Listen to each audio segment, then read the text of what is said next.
Okay, the second part of section 1.4 deals with rational functions, which is another type of function that you should be familiar with.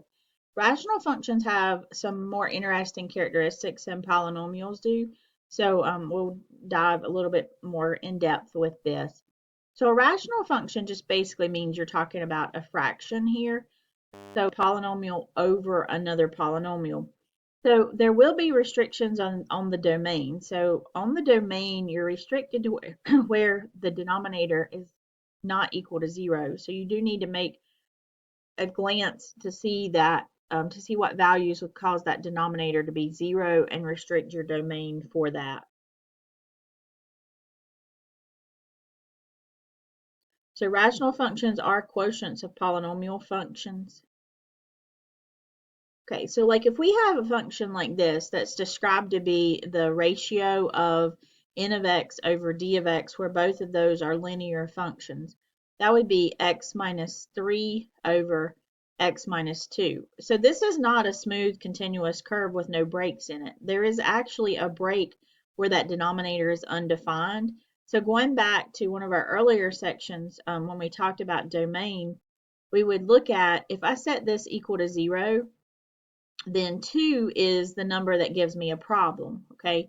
So the domain for this function is going to be the set of all x such that x is not equal to 2, okay? And I'm not that concerned about the set notation as long as you can tell me that x is not equal to 2, because if I put 2 in here, it gives me 0 in the denominator, and my polynomial is therefore undefined.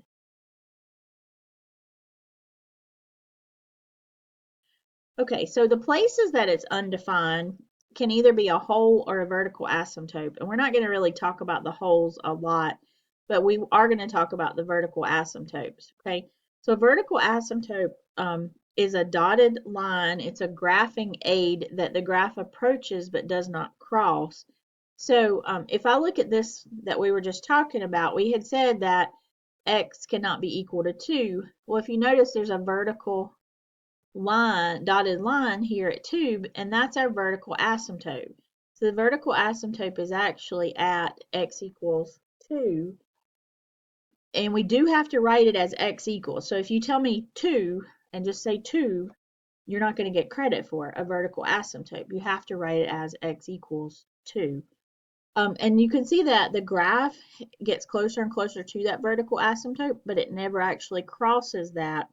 So the vertical asymptote basically protects that number 2 there so that the graph never crosses it and the function is never is not going to have to worry about being undefined at 2 because that vertical asymptote is there to keep that from happening.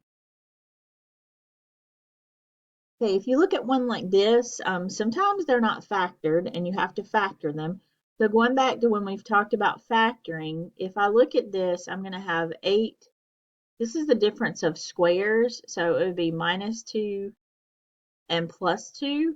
So what that means is there's actually 2 places that we have a vertical asymptote. We have one vertical asymptote at 2, and we have one at negative 2, because both 2 and negative 2 would cause that function to be undefined.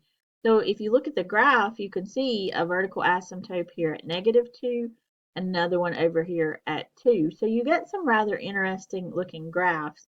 I will say if you're putting these in your calculator, you absolutely have to put a set of parentheses around these, okay? Especially a single number is not going to matter, but if it's an expression like this, you've got to put parentheses. Or if your calculator is one that does the boxes, you're fine. But if you don't have the boxes, you have to do those parentheses. Okay, on this one, you can see that we can't have x being 0 because that would make this undefined. So that's why you can't really see it as well, but there is a vertical dotted line here. And so we have a vertical asymptote at x equals 0. Okay, a horizontal asymptote is a little bit different. It is horizontal and it is y equals instead of x equals, but it can cross. what the horizontal asymptote really tells us is if x is increasing or decreasing without bound. So if x is going off to infinity or negative infinity, what is the y value doing? That's what the horizontal asymptote will tell us. Okay.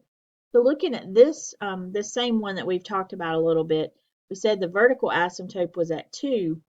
Well, if we look at this function here, okay, if I put, say, 1,000,000 into it, then I would have 1,000,000 minus 3, so like 999,997. And then in the denominator, if I said 1,000,000 minus 2, then I'd have 999,998. Okay, so if we look at those numbers,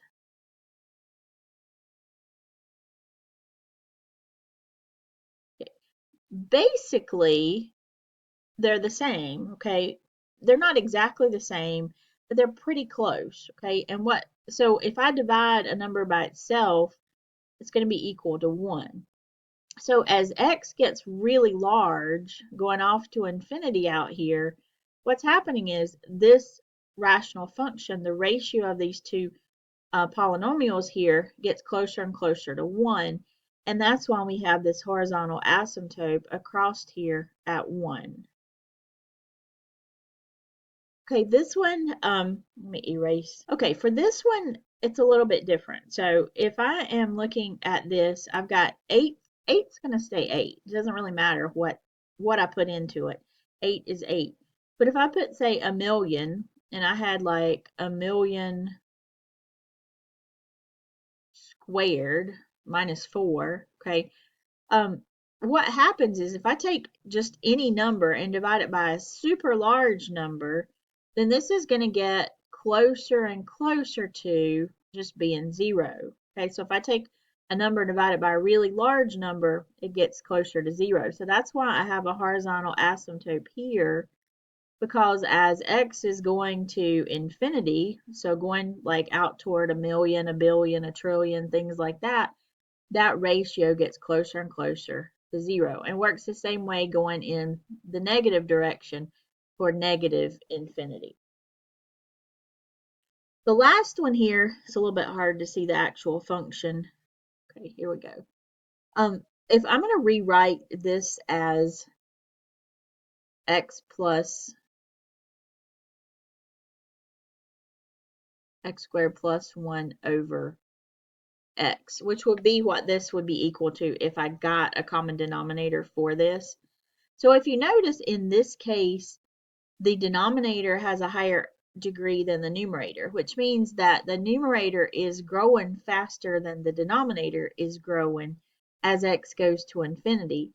So when that happens, there's no bound. So like over here, we had a bound at 1. It was kind of bound by 1. It wasn't going to really pass the number 1.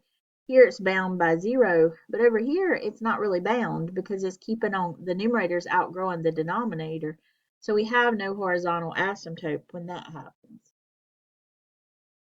Okay, so this is just to kind of summarize a rational function with the numerator degree less than the denominator degree will have a horizontal asymptote at y equals 0. So that example is this one here. Okay, so the degree of the numerator is less than the degree of the denominator. So the horizontal asymptote is at 0. Okay, the next one, if the numerator degree is equal to the denominator degree, then they're basically growing at the same time. And so we look at what's called the ratio of their leading coefficients. Looking back at this example here, they both had degrees of 1. So the leading coefficient here is 1 and here is 1 as well. So 1 over 1 is just 1. Okay, and that's our horizontal asymptote. And then the last one, if the numerator degree is greater than the denominator degree, then there is no horizontal asymptote. And we saw that with that third example. Okay, so for one like this, you're asked to find both the vertical and the horizontal asymptotes. Since we're just talking about horizontal asymptotes, let's go ahead and address that. Looking at this, we've got the degrees are the same, which means they're growing at the same rate. It's just the bound is going to be whatever this ratio is here. So my horizontal asymptote is going to be 3/2.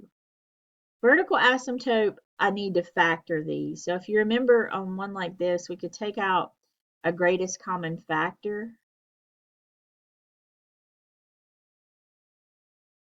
Take out another greatest common factor. And then we want to see what we're left with here.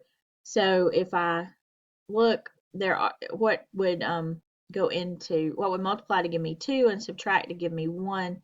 So I'm going to do +2 and -1. Here I'm going to do -1 and +1. Okay. Because it's the difference of squares. So these cancel. And what actually happens is there's a hole in the graph at x equals 1, because those were the ones that canceled, so that's where there's a hole at. But my vertical asymptote is the one that's left here. Okay, so anything that's left. So if I set that equal to 0 and solved, I would get -1, because -1 is what makes that be undefined.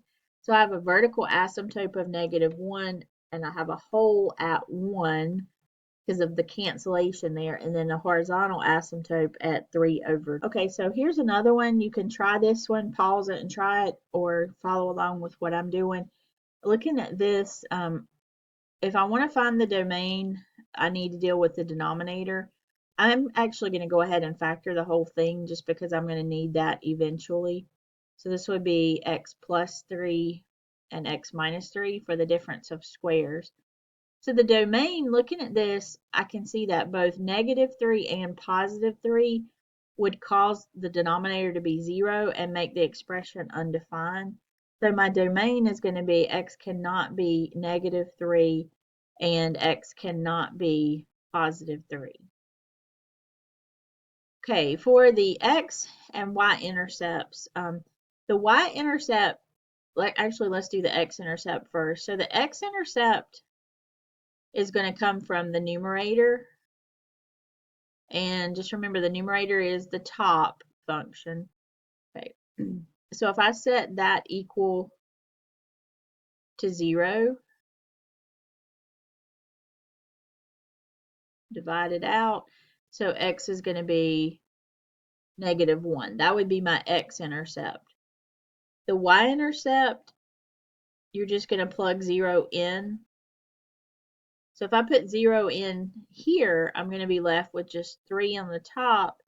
If I put 0 in here, I'm going to be left with -9. So that would be -1/3. So that would be my y-intercept.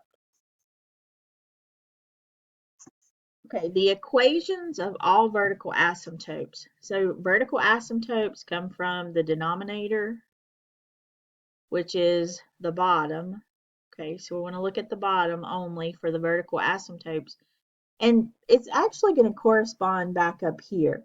So for the domain, we'll say x cannot be -3, x cannot be +3.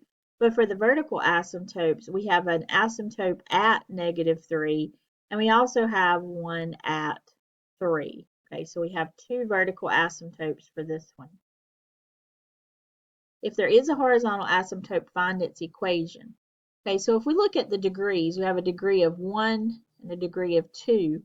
So in this case, the denominator is growing faster, okay? And so the degree of the numerator, so the numerator degree is less than the denominator degree. When that happens, it's going to be y equals 0. Okay. As far as sketching it, you can use your calculator to do that. So I'm not really that concerned about that, but you should be able to identify these different pieces of a rational function. Okay, this one says let f of x equal x squared plus 2 and write a rational function h of x that has that as its numerator and vertical asymptotes at 3 and -2. Okay, so we want to use the notation that's specified, so we want to call it h of x. And the numerator, it says, is f of x, so I'm going to put x squared plus 2 in the numerator. And then in the denominator, if I need to have vertical asymptotes at 3 and -2, then I'm going to have x minus 3 and x plus 2 because this would give me 3 as a vertical asymptote and this will give me negative 2 as a vertical asymptote. So this would be the equation that would satisfy those requirements. Okay, determine the vertical and horizontal asymptotes. The horizontal asymptotes are always pretty easy. The degrees are the same, so they're growing at the same pace except for whatever the coefficients are. So in this case, it's 1 over 1. 1 over 1 would just be 1. For the vertical asymptotes, we need to look at the denominator. Okay, I'm just recopying it so I can see it here. So this would be x minus 2 and x plus 1. You can just make sure that everything checks out with that. And then difference of squares. Okay, so remember on this numerator, you want something that multiplies to give you 2 and subtracts to give you the negative 1. And so that's going to be negative 2 and positive 1.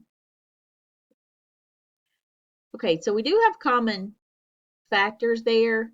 So we actually have a whole that occurs at 2. And that means that this leaves me with the vertical asymptote. So we have a vertical asymptote at negative 2. Okay, so we want to find the horizontal asymptotes for this one.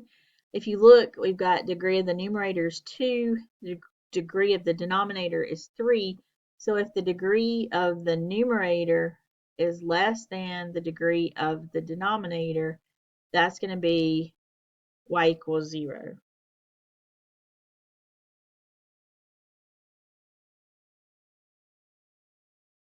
Okay, on this one, find the horizontal asymptotes. Our degrees are equal, so we need to look at the ratio of these coefficients to determine how fast it's growing. So our horizontal asymptote is going to be 3 over.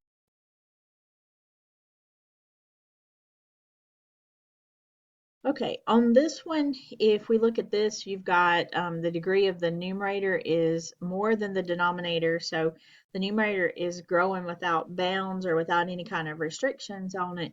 So this one would have no horizontal asymptote. Okay, I do need to factor this. So if I factor out a GCF, and then I can also factor this as difference of squares.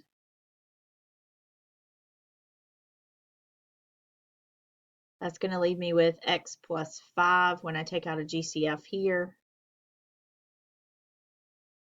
Okay, so what happens is these x's cancel.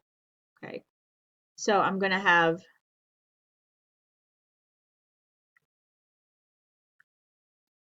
a whole that's going to occur at x equals 0 because this is the same thing as x minus 0. And then I'm going to have a vertical asymptote that occurs at negative 5 because negative 5 is what would cause that to be equal to 0. So you can no horizontal asymptote, and we've got these different, the whole at 0 and the vertical asymptote at negative 5. Okay, so one application, we always want to tie this back into business in this class as much as possible.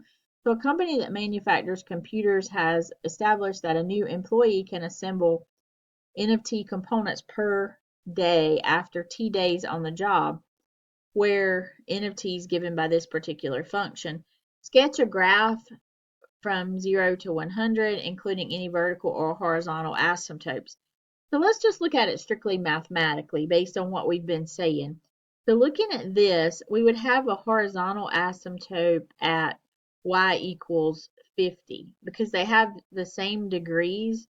So we want to look at the ratio of their leading coefficients. So that would be 50 over 1 or just 50. As far as a vertical asymptote, that would be t is equal to negative 4 because negative 4 is what would make that be equal to 0. Okay, so if we sketch the graph, if we look at this, okay, then what we can see when we look at the actual graph here, is we do see a horizontal asymptote at 50. Okay, so it's leveling off here. So what that tells me is that n of t approaches 50 as t increases without bound. So as t is going off toward infinity, this reaches a maximum value. Like we're not going to get any closer. We're not going to pass 50. 50 is kind of the limiting value that that a person's going to actually be able to assemble. Yeah, because you're looking at how many new employees can assemble. Well, there's a limit to how many a person can assemble. And so as time goes on and they become more experienced, obviously they can get somewhat faster, but there is going to be a restriction there. It's not going to like increase without bound as far as the number of items they can assemble.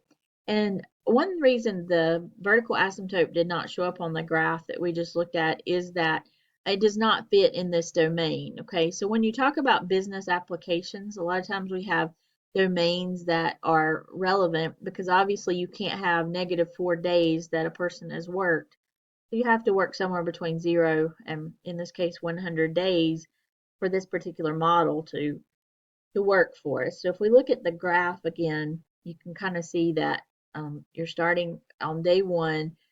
Somebody, as they're working, the number of units that they can assemble increases pretty dramatically as they're learning the trade and learning how to do what they're expected to do. And then, it levels off because there is a limitation to how fast somebody can assemble something. And that's what we see with this graph.